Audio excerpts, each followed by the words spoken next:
Hi there, my friends. It's Jen Pitta with By the Shore Stamping. Welcome into another edition of Teach Me Tuesday.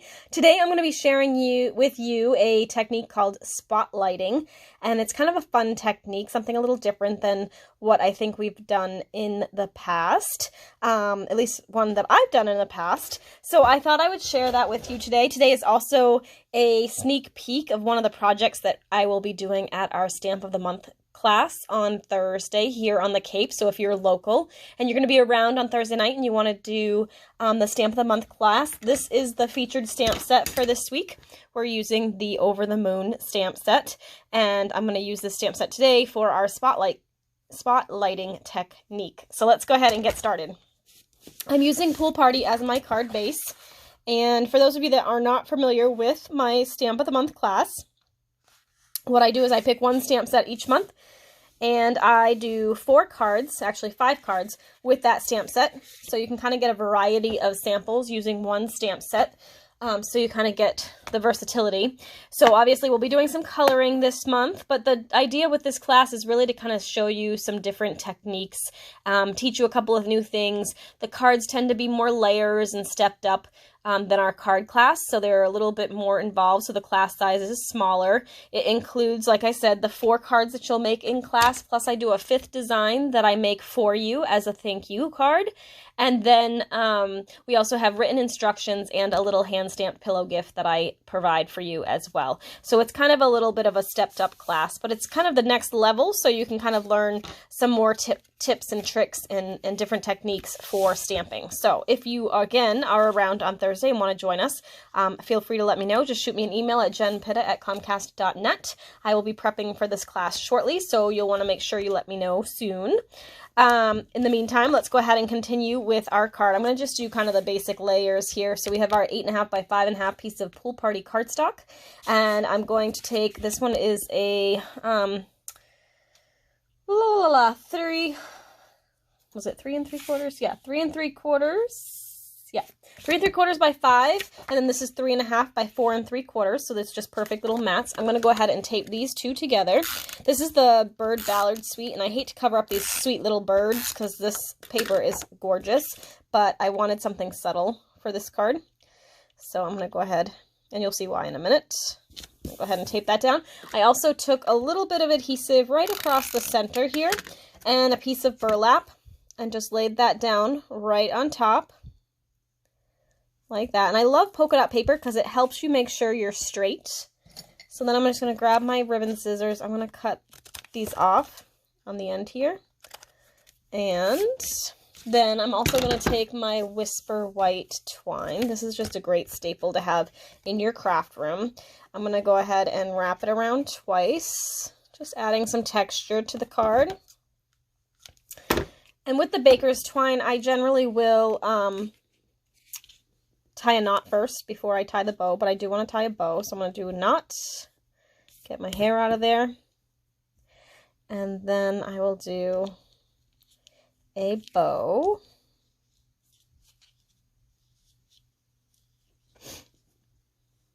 Like that. And I'll just trim that down. And I'm going to go ahead and attach this right to the card base so we can start to get moving towards our technique for today. So, oops, grab a little bit of that, put this down here. Oh, I just had a panic attack. I thought I had the card upside down, but I'm good. Okay, so we're going to set that aside. Next up, I already pre-die cut a, oops, I thought I had. That is not it. Let's see if I have one here.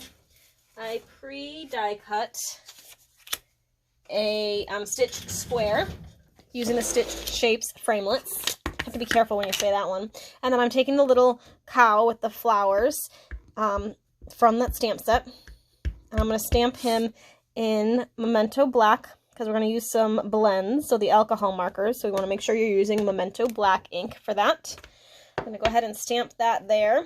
And then I'm actually going to go ahead and I'm going to stamp him again on a scrap piece of white paper. This is a great technique to do if you have a really big colored image. It actually works really well with flowers, just plain flowers, but I wanted to do it with this one today. Because what it is it's going to allow you to not have to color the entire picture. So I'm going to take a circle punch, and I'm going to go ahead and I'm going to punch out just a 1-inch circle of that image. And we're going to go ahead and color that. So I'm going to take my blends, and I'm going to go ahead and color this image in. So I'm going to take the light crumb cake, and I'm going to color the cow body here in the light crumb cake. Hopefully you can see this okay. I find my new camera here is a little bit further away than my old one, but then again, I thought my head was really big in the picture the other day, and it really wasn't. Oh, and I just totally did that wrong. I was not paying attention. Let's try that again. Okay. Since I only need a small little part, I don't want crumb cake, I want memento. I'm going to just go ahead and stamp that right over here. Hopefully I have enough space there. Let's see if I left enough room. Punch that out. Let's try that again. Okay, let's focus a little bit here. I'm going to go ahead and actually color the other parts first. Maybe that will help me. I'm going to do the yellow center with the dark Daffodil Delight. And then I'll do the petals with the light daffodil. I love that we have 2 different shades of color, so you can really get some professional looking coloring here. This one I'm not really doing a lot of shading. I'm just using the light and dark markers to kind of do the work for me. And I'm going to use the light Granny Apple Green. And I'm actually going to color both sections of the leaves with that. But then I'm going to take the dark Granny Apple Green and go over the bottom here. Okay. And then I'm going to take the Calypso Coral, the lighter coral, and that's just going to be his little hoof here. Like that. Then we'll go back, we'll do the light coral, and now, I mean the light crumb cake. Now let me just make sure I'm coloring the right thing, because this is where I messed up last time. So I'm just going to color his body with the light crumb cake. There we go. And I'm actually going to do his little nostrils too. Like that. And then I'm going to take the dark crumb cake, and I will color his little muzzle here. I don't know if that's the actual proper name for what this is called, but that's what I'm calling it. So I'm just going to go right around here. Sometimes the blends can kind of bleed out a little bit, so sometimes you might not want to go right to the very edge. You might want to leave a little bit of space. There you go. And then I'm actually going to, there's a little bit of the top of his nose showing there too, so I'm going to do that in the crumb cake. And then I'm going to take the light Pool Party, and I'm going to color this part, kind of like the sky. So we'll add some color to that. And you may or may not be able to see where I'm going with this. I'm going to go ahead. Okay, so now I have that little piece all colored. So you can see that didn't take me very long. It's pretty quick. But I'm going to go ahead and line this up now with the image. So you just kind of get it, you keep kind of moving it around until you get it so it's lined up. So this is lined up, this is lined up. That looks about right. So now I'm going to pop that up. So I'm going to use some dimensionals if I can find what I did with those. Here they are.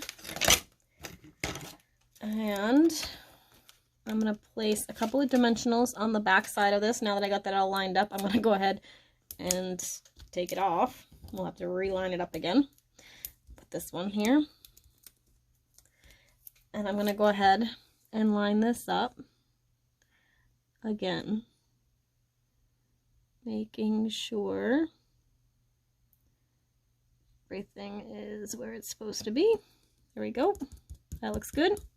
So now you can see we're just kind of spotlighting that one little part. I'm going to take my crumb cake sponge and,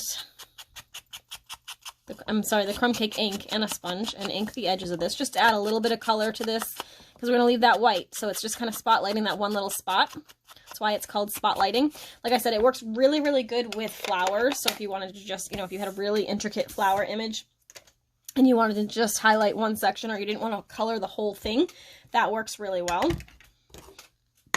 I just wanted to showcase this technique with this stamp set, because it's one that I haven't done with anybody, with my Stamp of the Month folks before. So now I'm going to stamp You're Utterly Fantastic. And I caught a little bit of an edge there, but I'm not really going to worry about it because I'm going to actually trim it down. So I'm just going to take my scissors and carefully cut this. You could use your trimmer, but I'm just going to go with it. Cut that down. And I'm actually not going to banner the ends, which is very abnormal for me. But I want it to be focused mostly on that little part there. So I'm going to actually layer this down on top of the square. And of course I stamped that on crumb cake, in case you didn't already know that. Put that down like that, and then I'm just gonna do this on a layer of 2 3/4 by 2 3/4 inch piece of Calypso coral, like this. And then we'll add some dimensionals to the back side of that, like that. Okay, we'll peel these off.